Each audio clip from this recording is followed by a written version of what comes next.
नमस्कार, शाम के 7 बजने को हैं। देश के सबसे विश्वसनीय, सबसे लोकप्रिय और नंबर 1 शो शंखनाद में आप सभी का स्वागत है। मैं हूं आपके साथ चित्रा त्रिपाठी। सियासी बारूद के साए में महाराष्ट्र सुलग रहा है। महाराष्ट्र के अलग अलग शहरों में शोर मचा हुआ है। कहीं पत्थर चल रहे हैं तो कहीं लाठियां, कहीं प्रदर्शन हो रहा है, कहीं कालिक पोती जा रही है, कहीं दफ्तर तोड़े जा रहे हैं। ये सब हंगामा केंद्रीय मंत्री नारायण राणे के बयान के बाद बचा। मुख्यमंत्री उद्धव ठाकरे पर विवादित टिप्पणी के बाद महाराष्ट्र से जो तस्वीरें सामने आई वो परेशान करने वाली हैं। राणे तो गिरफ्तार हो गए मगर बवाल थमा नहीं। एक मशहूर फिल्म का डायलॉग था कि थप्पड़ से डर नहीं लगता साहब, मगर यहां थप्पड़ से डर लगता है। ये रिपोर्ट देखिए। देशाचं तुम्हाला स्वातंत्र्य दिनाची माहिती नसावी? सांगा मला, किती चीड येणारी गोष्ट आहे। बाजूला म्हणा एखादा सेक्रेटरी ठेवा आणि विचारून बोल, त्याविषयी नाही काय। किती वर्ष आली देशाला स्वातंत्र्य? हिरक महोत्सव काय हे असतो तर कानाखाली चढवली। एक आहे देशाचं तुम्हाला स्वातंत्र्य दिनाची माहिती नसावी? सांगा मला, किती चीड येणारी गोष्ट आहे।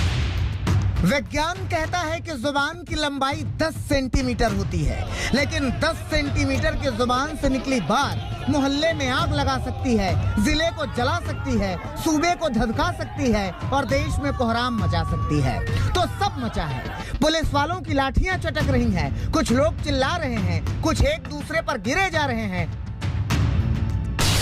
कुछ पत्थर बरसा रहे हैं, कुछ पत्थर खा रहे हैं, कुछ लठ बजा रहे हैं, कुछ चिल्ला रहे हैं।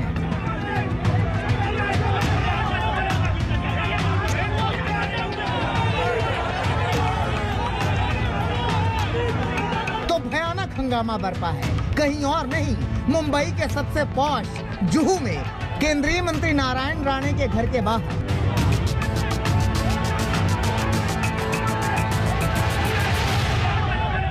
सिर्फ तस्वीरें देखिए किस तरीके के हालात हैं।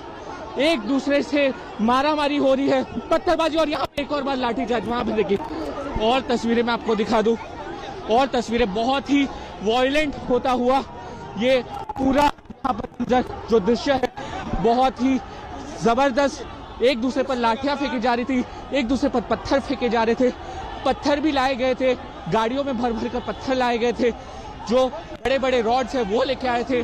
मुंबई पुलिस का यहाँ पर भारी बंदोबस्त था। वो देखिए अब चालू है, अब एक बार फिर से लाठीचार्ज, एक बार फिर से लाठीचार्ज, क्योंकि ये बहुत ही इम्पोर्टेंट एरिया है और यहाँ पर इस तरीके की जो हालात आप देखिए। एक बार फिर से आमने सामने बीजेपी और शिवसेना के लीडर एक बार फिर से आमने सामने। जो वरिष्ठ ऑफिसर्स हैं मुंबई पुलिस के वो भी यहाँ पर मौजूद है, लेकिन शिवसेना अब बिल्कुल भी मानने के लिए तैयार नहीं।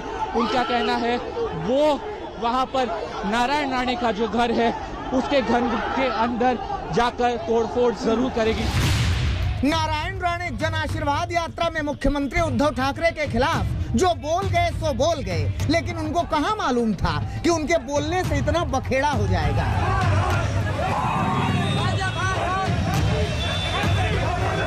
नासिक में बीजेपी दफ्तर पर पत्थर चलने लगे, शिव सैनिकों ने नासिक में बवाल मचा दिया। डोंबिवली में पुलिस से ही शिव सैनिक भिड़ गए। अमरावती में शिव सैनिकों ने बीजेपी के दफ्तर में आग लगा दी, कालिक पोती और जितनी तोड़फोड़ कर सकते थे पूरी की। बीड में शिवसेना के समर्थक थाने में घुस गए, जमकर हंगामा किया।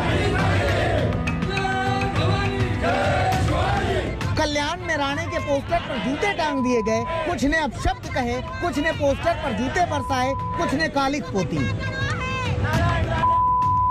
कल्याण में भी ऐसा ही हुआ, पोस्टर पर जूते टांगे गए, पोस्टर फाड़े गए और पुतला फूंका गया। पुणे में दफ्तर तोड़ा गया, औरंगाबाद में राणे के पोस्टर पर जूते की बरसात हुई, अकोला में गधे के ऊपर नारायण राणे की तस्वीर लगाकर घुमाया गया, बाद में राणे का पुतला भी फूंका गया। तो मतलब यूं समझिए कि 10 सेंटीमीटर की जुबान ने महाराष्ट्र को सुलगा दिया। हंगामा बरपा, अलग अलग जगह पर कई जगह राणे के खिलाफ केस दर्ज किया गया। नासिक की एक टीम राणे को गिरफ्तार करने भी निकली। की जो व्यापकता है और उसकी जो गंभीरता है उसको ध्यान में रखते हुए हमने माननीय मंत्री महोदय के अटक के लिए पथक रवाना कर दिया है और माननीय मंत्री महोदय अभी रत्नागिरी के दौरे पर है, तो वहाँ पर हमारी टीम जो जा करके अटक की आगे की कार्रवाई करेगी। इधर पुणे में भी केस दर्ज हुआ है तो पुलिस यहाँ भी इंतजार कर रही है। आमचे इन्व्हेस्टिगेशन सुरू आहेत। इन्व्हेस्टिगेशन जे काही घडेल त्याप्रमाणे पुढील कारवाई होईल। आपली पथकं गेले अटक करण्यासाठी ते इन्व्हेस्टिगेशनसाठी जे काही लागतात ते आमचे लोक सुरू आहेत। अब मामला ये है कि शिवसेना के समर्थक भी भड़के हुए हैं भयानक तौर पर। वो बीजेपी के दफ्तरों में हंगामा बरपाए हुए हैं और बीजेपी कह रही है कि जितनी भी ज्यादती हुई है इन सब का हिसाब लिया जाएगा। मैं चेतावनी देना चाहता हूं, भारतीय जनता पार्टी के कार्यालय पर पुलिस के संरक्षण में कुछ लोग पथराव करने की कोशिश कर रहे हैं। इसको सहन नहीं किया जाएगा, इसकी रिएक्शन आएगी।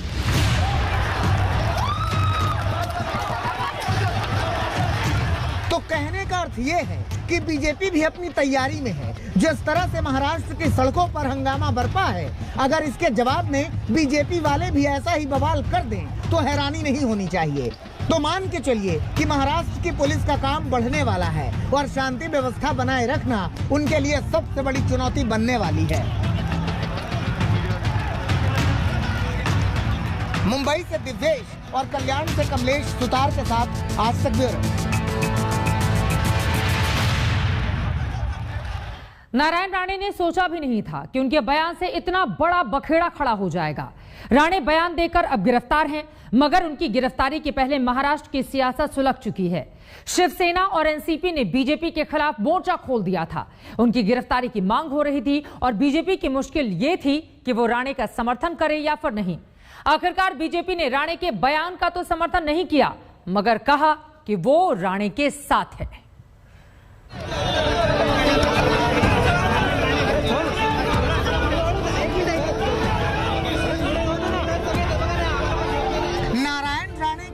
शोर पूरे महाराष्ट्र में मचा है। कुछ समर्थन में नारेबाजी कर रहे हैं,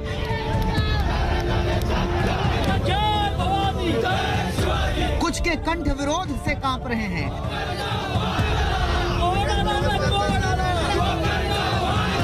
कुछ समर्थन में तख्तियां लहरा रहे हैं, कुछ विरोध में तेवर दिखा रहे हैं। जय भवानी, जय भवानी। तो राणे के नाम पर महाराष्ट्र में हंगामा बरपा है। तस्वीरें चिपलून की हैं, जहां अमरावती पुलिस राणे को हिरासत में लेकर अपने साथ ला रही थी। समर्थकों का सैलाब राणे के साथ सड़क पर था, लेकिन राणे ने धैर्य रखने के लिए कहा। राणे थाने पहुंचे, थाने में ही खाना खाया, मगर इस खाने के पहले महाराष्ट्र में शिवसेना और बीजेपी के कार्यकर्ताओं का खाना हराम हो गया था। सब सड़क पर थे, एक दूसरे के आमने सामने। बीजेपी के सामने संकट ये था कि वो नारायण राणे के अभद्र बयान का समर्थन करे तो मुश्किल, ना करे तो मुश्किल। लिहाजा बीजेपी ने बीच का रास्ता निकाला कि उनके बयान का समर्थन तो नहीं है, लेकिन राणे का समर्थन है, उनके साथ बीजेपी है। इन्होंने मुख्यमंत्री जी के बारे में जो टिप्पणी की, हम उसका समर्थन नहीं करते। मुख्यमंत्री जी को भारत की स्वतंत्रता का अमृत महोत्सवी वर्ष याद नहीं रहा, इसके लिए किसी व्यक्ति को गुस्सा आ सकता है, वो स्वाभाविक भी है, किंतु उस गुस्से को व्यक्त करने के अपने तरीके होते हैं, उन तरीकों से ही उसको व्यक्त किया जाना चाहिए। लेकिन बीजेपी के समर्थन से पहले शिवसेना और एनसीपी ने तो राणे के साथ साथ पूरी बीजेपी के खिलाफ मोर्चा खोल दिया था। सबके जुबान पर एक ही राग था कि राणे को जितनी जल्दी हो सके उतनी जल्दी गिरफ्तार किया जाए। एक मंत्री महाराष्ट्र में आकर राज्य के मुख्यमंत्री को मारने की धमकी देता है। क्या देता है? धमकी देता है कि मैं मारूंगा, मैं तो उनको मार लेता, मैं उनको थप्पड़ लगाता। ये क्या प्रोवोक करते हैं क्या हमको? तो ऐसे है कि अगर कानून सबके लिए समान है अगर इस प्रकार की भाषा कोई सामान्य व्यक्ति करता तो उनको तुरंत पुलिस पकड़कर जेल में डाल देते। आप उत्तर प्रदेश में देखिए, योगी जी के ऊपर 2-4 लाइन सोशल मीडिया पर लिखने वाले या कार्टून निकालने वाले, बयानों की ऐसी आंधी चली कि राणे के खिलाफ रण छिड़ गया। मुख्यमंत्री के प्रति भाषा का प्रयोग कर रहे हैं, कान के नीचे थप्पड़ मारने की बात कर रहे हैं। हमें लगता कि ये मुख्यमंत्री का नहीं, पूरे महाराष्ट्र का अपमान है। लोगों को समझना पड़ेगा कि कानून से बड़ा कोई नहीं और निश्चित रूप से कानूनी कार्रवाई होगी। बीजेपी ने बीच का रास्ता जरूर निकाल लिया, लेकिन केंद्रीय मंत्री और आरपीआई वाले आठवले ने नारायण राव राणे का समर्थन किया। नारायण राणे ने जो वक्तव्य किया है, ये वक्तव्य मतलब महाराष्ट्र के विकास के लिए मुख्यमंत्री कुछ नहीं कर रहे हैं। मुख्यमंत्री मातोश्री छोड़कर बाहर ज़्यादा आते नहीं है और लोगों की समस्या जानने की कोशिश होती नहीं है। इसीलिए ऐसे मुख्यमंत्री को पद पर रहने का अधिकार नहीं है। इसी तरह की भावना उन्होंने रखी है, लेकिन उसमें मुख्यमंत्री का अपमान करने की भूमिका उसमें नहीं थी। माननीय उद्धव ठाकरे जी का अपमान करने की भूमिका उसमें नहीं थी। मुख्यमंत्री पद ऐसा है कि भाई नारायण राणे अब पुलिस की गिरफ्त में हैं। उन्होंने गिरफ्तारी से बचने के जतन किए थे, लेकिन उनकी अग्रिम जमानत याचिका खारिज हो गई थी। लेकिन अब राणे सरकारी मेहमान हैं। राणे की जुबान से निकले अल्फाज ने अघाड़ी सरकार को आहत कर दिया था, इसीलिए हंगामा ज्यादा बरपा। राणे का कहना और राणे को ही है अब सहना। लेकिन एक बात जरूर है कि यूं ही नहीं कहा गया कि जुबान पर लगाम दिखती नहीं है, लेकिन होनी चाहिए। साहिल जोशी, सौरभ वक्तानी और दिव्येश के साथ आज तक ब्यूरो।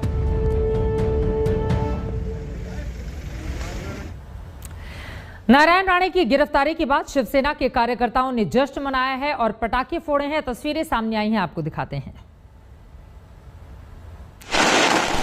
शिवसेना कार्यकर्ताओं ने किस तरह से जश्न मनाया है, आप उसकी तस्वीरें देख रहे हैं। दरअसल उद्धव ठाकरे को लेकर जिस तरह की टिप्पणी नारायण राणे की ओर से की गई थी, उसके बाद से ही शिवसैनिक लगातार अलग अलग हिस्सों में उनके खिलाफ नारेबाजी कर रहे थे, प्रदर्शन कर रहे थे। बीजेपी के कई दफ्तरों में तोड़फोड़ की खबरें भी हमने आपको अपनी रिपोर्ट में दिखाई।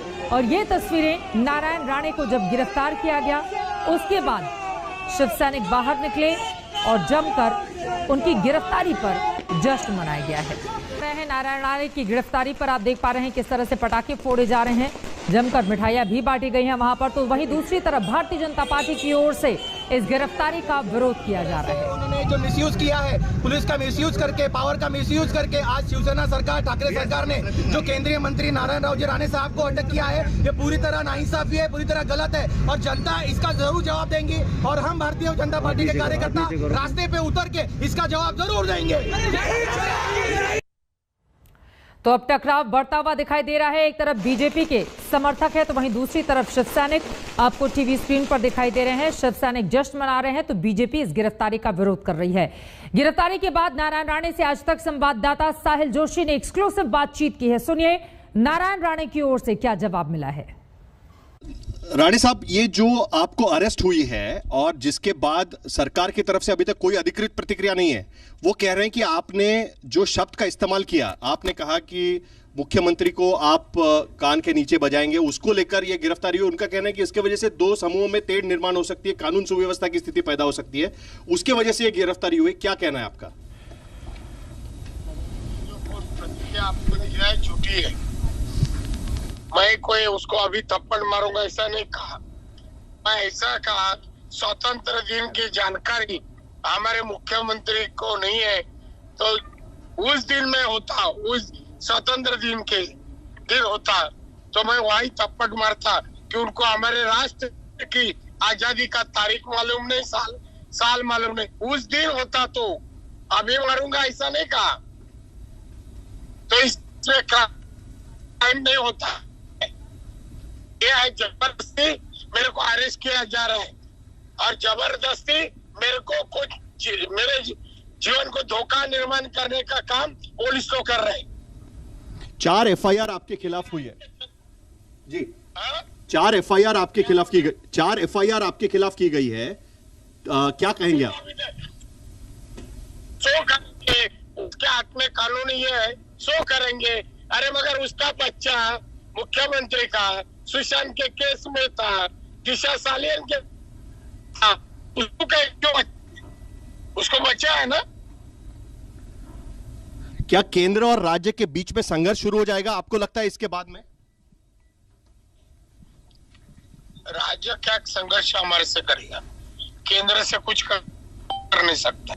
अब इसके आगे की लड़ाई किस तरीके से होगी? अब आपको जो गिरफ्तारी की गई है, अब इसके आगे की लड़ाई किस तरीके से होगी? आप केंद्रीय मंत्री है, उसके बावजूद ये गिरफ्तारी हुई है। नहीं, मैं अभी कुछ नहीं कहूंगा। जो जिस तरह के कानून का गलत इस्तेमाल कर रहे हैं वो मैं देख रहा हूँ। कानून व्यवस्था के मुताबिक मैं जरूर इनके खिलाफ कार्रवाई करूंगा। जो पुलिस ऑफिसर है और जो इसके पीछे है उनके खिलाफ जरूर कार्रवाई करूंगा मैं। क्या केंद्र के से आप गुजारिश करेंगे कि सरकार पर कार्रवाई हो जाए? किसी तरीके से असंवैधानिक कहा गया आपके अरेस्ट को आपके पार्टी के अध्यक्ष की तरफ से। मैं अभी कुछ नहीं कहूंगा। अभी मैं काफी इसमें हो काम हमारे साथी लोग के साथ बातचीत कर रहा हूँ, तो मैं आज कुछ नहीं कहूंगा। नारायण राणे का ये पहला इंटरव्यू। गिरफ्तारी के बाद आप सुन रहे थे, साहिल जोशी ने उनसे बातचीत की। आगे बढ़ते हुए छत्तीसगढ़ कांग्रेस का झगड़ा दिल्ली दरबार तक पहुंच गया है। सीएम भूपेश बघेल और टीएस सिंहदेव ने दिल्ली में 3 घंटे राहुल गांधी से मुलाकात की। इस मुलाकात से यह बात तो साफ हो गई है कि फिलहाल भूपेश बघेल की कुर्सी पर खतरा नहीं है, लेकिन यह संकट पूरी तरह से खत्म भी नहीं हुआ है।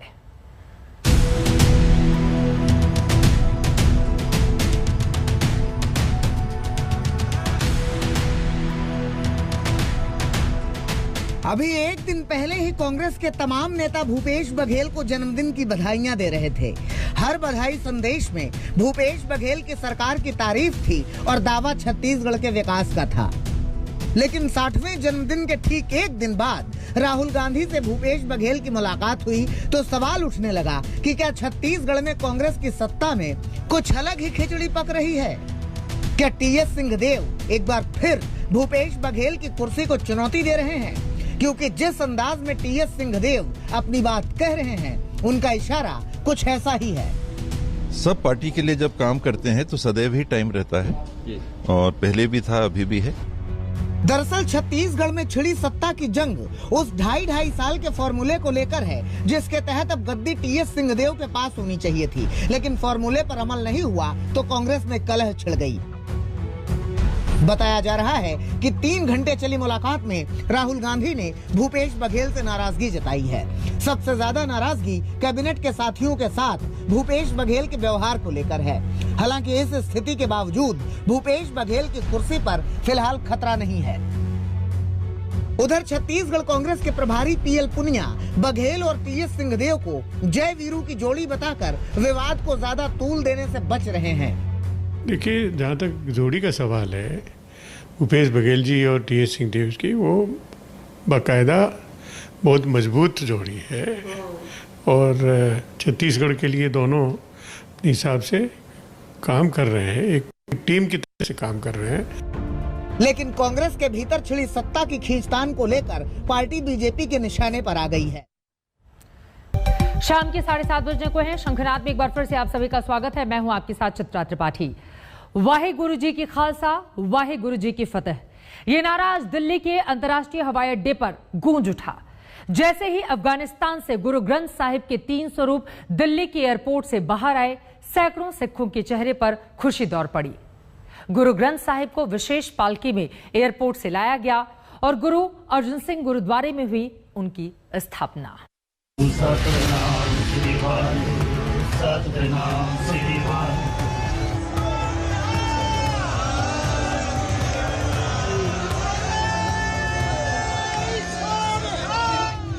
देश की राजधानी दिल्ली का इंटरनेशनल एयरपोर्ट वाहेगुरु दी खालसा वाहेगुरु दी फतेह के जयकारों से गूंज उठा। जैसे ही अफगानिस्तान से गुरु ग्रंथ साहिब की 3 प्रतियों को सिर पर उठाए श्रद्धालु इंटरनेशनल एयरपोर्ट के गेट से बाहर निकले, वहां मौजूद हजारों के हुजूम में खुशियां फैल गई, नारेबाजी होने लगी। एयरपोर्ट के बाहर गुरु ग्रंथ साहिब की प्रतियों पर श्रद्धालुओं ने छतरी तान दी। जय जयकार और हर्षोल्लास के साथ गुरु ग्रंथ साहिब की 3 प्रतियों को एक विशेष बस में श्रद्धा पूर्वक रखा गया। इस बस को दिल्ली के जनकपुरी के गुरु अर्जन देव गुरुद्वारा के लिए रवाना किया गया। आपकी जो तस्वीरें हैं ये बताने के लिए काफी है कि किस तरीके से बड़ा दिन है सिख जो समुदाय है उसके लिए भी। आपको हम अंदर की भी तस्वीरें कोशिश करते हैं दिखाने की कि किस तरीके से जो गुरु ग्रंथ साहिब है उनको निशान साहब के अंदर जो कि खास बस है उसके अंदर रखा गया है। पूरी जो मर्यादा है वो उसका पालन किया गया है, फूलों से सजाया गया है इस को। पंच प्यारे जो कि धार्मिक तौर पर किसी भी धार्मिक प्रोसेशन को, किसी भी जुलूस को आगे से हेड करते हैं, वो भी बुलाए गए थे। इससे पहले एयर इंडिया का AI 1956 विमान तजाकिस्तान की राजधानी दुशांबे से दिल्ली पहुंचा। इसी में 3 सिख गुरु ग्रंथ साहिब लेकर आए थे। केंद्रीय मंत्री हरदीप सिंह पुरी एयरपोर्ट के भीतर पहुंचे। उनके साथ बीजेपी नेता RP सिंह और V मुरलीधरन भी थे। इन तीनों ने गुरु ग्रंथ साहिब के तीनों स्वरूपों को अपने सिर पर रखा। श्रद्धा पूर्वक गुरु ग्रंथ साहिब के स्वरूपों को लेकर ये तीनों एयरपोर्ट के बाहर तक आए। एयरपोर्ट से सिख श्रद्धालुओं का जत्था गुरु ग्रंथ साहिब को लेकर जनकपुरी के गुरु अर्जन देव जी के गुरुद्वारे के लिए रवाना हो गया।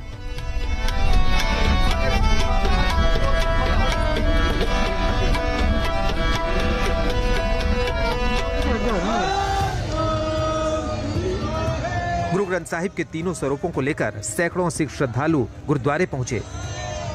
पंच प्यारे सबसे आगे चल रहे थे। उनके पीछे छत्र के नीचे श्रद्धा पूर्वक गुरु ग्रंथ साहिब चल रहे थे।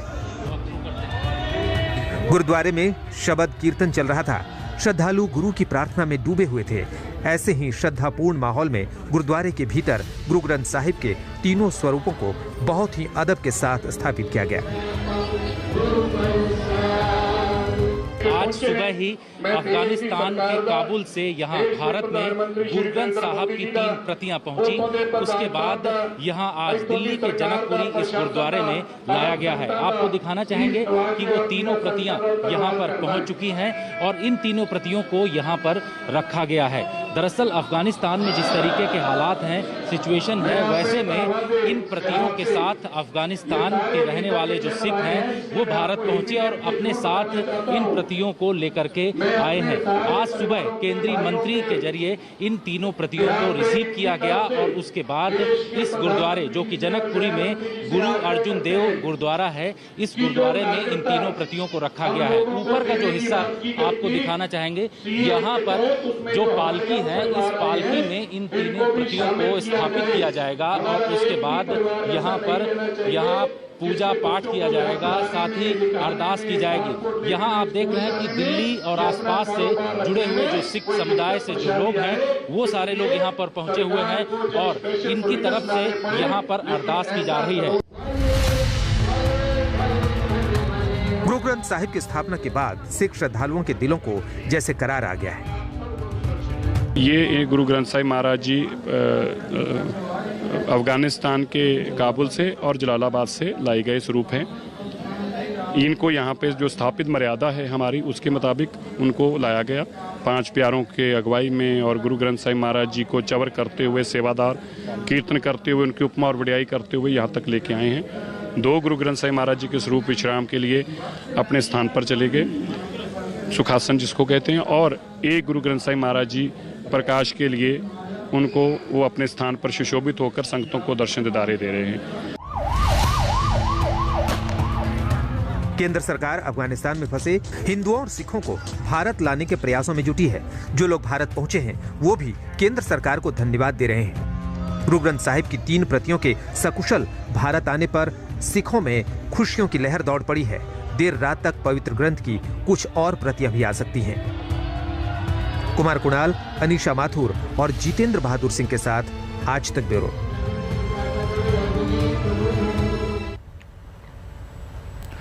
गुरु ग्रंथ साहिब सिख धर्म में सबसे पवित्र धर्म ग्रंथ है। इसे कभी जमीन पर नहीं रखा जाता। गुरुद्वारे में इसे ऊंचे तख्त पर रखा जाता है। गुरु ग्रंथ साहिब एक तरह सिखों की आचार संहिता है जिसमें सच्चाई, शांति और भाईचारे का संदेश है। सिखों के लिए क्यों इतना महत्वपूर्ण है गुरु ग्रंथ साहिब? आइए हम आपको बताते हैं इसके बारे में 10 बड़ी बातें जो आपके लिए जानना जरूरी हैं। एक एक करके आपको विस्तार से जानकारी देते हैं। देखिए, गुरु ग्रंथ साहिब में गुरु नानक के भजनों का संकलन है। जो 10 महत्वपूर्ण बातें हैं वो आपके लिए जानकारी रखनी जरूरी है। गुरु नानक देव के भजनों का संकलन है। आगे बढ़ते हुए दूसरी बड़ी बात हम आपको दिखाने जाएंगे। गुरु ग्रंथ साहिब में 32 हिंदू मुस्लिम संतों के भी भजन हैं। ये अपने आप में महत्वपूर्ण है।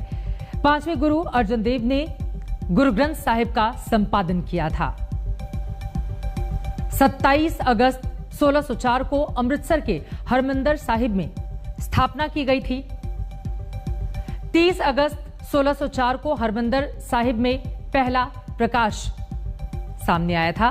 1705 में गुरु गोविंद सिंह ने गुरु तेग बहादुर से 116 शब्द जोड़े थे इसमें, जो अपने आप में बेहद महत्वपूर्ण है। गुरुमुखी लिपि में गुरु ग्रंथ साहिब हैं। 1430 पेज हैं इसमें। गुरु ग्रंथ साहिब में 2000 से ज्यादा भजन शामिल हैं। पहली पंक्ति, एक ओंकार यानी ईश्वर एक है, जिसका जिक्र इसमें किया गया है। जहां गुरु ग्रंथ साहिब विराजते हैं उसे कहते हैं गुरुद्वारा। ये 10 बड़ी बातें जिसके बारे में आपके लिए जानना जरूरी था और इसी वजह से ये महत्वपूर्ण है। अफगानिस्तान से सिर पे माथे पर उसको लेकर आया गया और यहां पर भी जिस तरह की तस्वीरें देखी वो अपने आप में अद्भुत रहीं। अफगानिस्तान में सिख धर्म की स्थापना खुद 16वीं सदी में गुरु नानक देव जी ने ही की थी। गुरु नानक देव खुद अफगानिस्तान पहुंचे थे, वहां शांति और भाईचारे का संदेश दिया। 5 सदी बाद तालिबान राज में हालात ये हो गए हैं कि एक एक सिख भारत आने के लिए छटपटा रहे हैं। और इतना ही नहीं, अफगानिस्तान की धरती तो गुरु ग्रंथ साहिब से भी खाली होने वाली है। अफगानिस्तान में तालिबानी आतंक में ना तो जान ही सुरक्षित थी और न ही धर्म। यही वजह है कि सिखों को जान से ज्यादा चिंता अपने पवित्र गुरु ग्रंथ साहिब की थी। सिख श्रद्धालु इसके लिए अपनी जान की बाजी लगाने के लिए तैयार थे। कंधार का गुरुद्वारा एक जो कंधार का गुरुद्वारा है वहाँ से आए हैं, एक जो चकमनी साहिब गुरुद्वारा वहाँ से आए हैं। जो गुरुद्वारे लॉक कर दिए गए हैं वहाँ पे, उन गुरुद्वारों से गुरु ग्रंथ साहिब महाराज के स्वरूप आए हैं। काबुल में कारते परवान गुरुद्वारा जो है वहाँ पे अभी भी रोजाना मर्यादा की तरह प्रकाश किया जा रहा है और वहाँ पे सेवा संभाल की जा रही है। अभी गुरु ग्रंथ साहिब महाराज के और स्वरूप है। आज रात की फ्लाइट से 2 स्वरूप और कुछ लोग भी आ रहे हैं और जो लोग वहाँ पे रह रहे हैं वो कह रहे हैं हम सेवा संभाल के लिए यहीं रुकेंगे, चाहे मर जाएं, लेकिन हम वापस नहीं जाएंगे। गुरु ग्रंथ साहिब को अफगानिस्तान से हिंदुस्तान लाने वाले ये 3 लोग कुलराज सिंह, हिम्मत सिंह और धर्मेंद्र सिंह हैं। भारत सरकार और एयरपोर्ट पर मौजूद अमेरिकी सेना की मदद से वो यहाँ तक पहुँचे हैं। ये वो 3 लोग हैं जो गुरु ग्रंथ साहिब की लिपियां अपने हाथ में उठाकर लाए थे, इसलिए इन्हें VIP लाउंज में रखा गया था। मिनिस्टर्स वगैरह से भी ये लोग मिले और उसके बाद सारा पेपर वर्क खत्म करके ये लोग अब बाहर आ गए हैं और ये लोग अब आगे अपने परिवार जो उनके फैमिलीज यहाँ पे हिंदुस्तान में कई सालों से रह रही हैं उनके पास जाएंगे। ऐसा नहीं है कि अफगानिस्तान से गुरु ग्रंथ साहिब की ये प्रतियां पहली बार भारत आई हैं। दरअसल गुरु ग्रंथ साहिब की कुल 13 प्रतियां अफगानिस्तान में थी, जिनमें से 7 को पहले ही भारत लाया जा चुका है। 25 मार्च 2020 को काबुल के गुरुद्वारा हर राय साहिब में ISIS ने हमला कर दिया था। इस हमले में 25 लोगों की मौत हो गई थी। इस घटना के बाद पवित्र ग्रंथ की 7 प्रतियों को भारत लाया गया था। आज गुरु ग्रंथ की 3 प्रतियों को काबुल, जलालाबाद और गजनी से लाया गया है। अफगानिस्तान में गुरु ग्रंथ साहिब की अब सिर्फ 3 प्रतियां बची हैं, उन्हें भी भारत लाया जा रहा है। तालिबान के खौफ के बीच सोमवार को 78 लोगों को काबुल से दुशांबे पहुंचाया गया था। ये सभी लोग आज गुरु ग्रंथ साहिब की प्रतियों के साथ दिल्ली पहुंचे हैं। अभी भी करीब 200 भारतीय अफगानिस्तान में फंसे हैं। 225 लोग और वहाँ पे हैं। कल 75 लोगों को निकाल के दुशांबे भेजने की कोशिश की गई थी, लेकिन वो हम नाकाम रहे क्योंकि लास्ट मोमेंट के ऊपर एयरपोर्ट के बाहर फायरिंग हो गई और उस फायरिंग के चलते उन लोगों को वापस गुरुद्वारे ले जाना पड़ा। इस प्रक्रिया को दोबारा शुरू किया जाएगा, कब किया जाएगा, कैसे किया जाएगा, ये मैं अभी डिस्क्लोज करने की स्थिति में नहीं हूँ। लेकिन मुझे प्रधानमंत्री जी के कार्यालय द्वारा भी और विदेश मंत्रालय द्वारा भी आश्वासन दिलाया गया कि जो भी लिस्ट हम प्रोवाइड करेंगे उन सब भाइयों को वो सेफली वहाँ से इवैक्यूएट करने की हर कोशिश करेंगे। अफगानिस्तान से सिख धर्म का सदियों पुराना रिश्ता है। सिख धर्म के संस्थापक गुरु नानक देव 16वीं सदी में अफगानिस्तान पहुंचे थे। वहां उन्होंने शांति और भाईचारे का संदेश दिया था। इसके साथ ही अफगानिस्तान में सिख धर्म की नींव पड़ी थी, लेकिन तालिबान राज में अफगानिस्तान की शांति छिन चुकी है।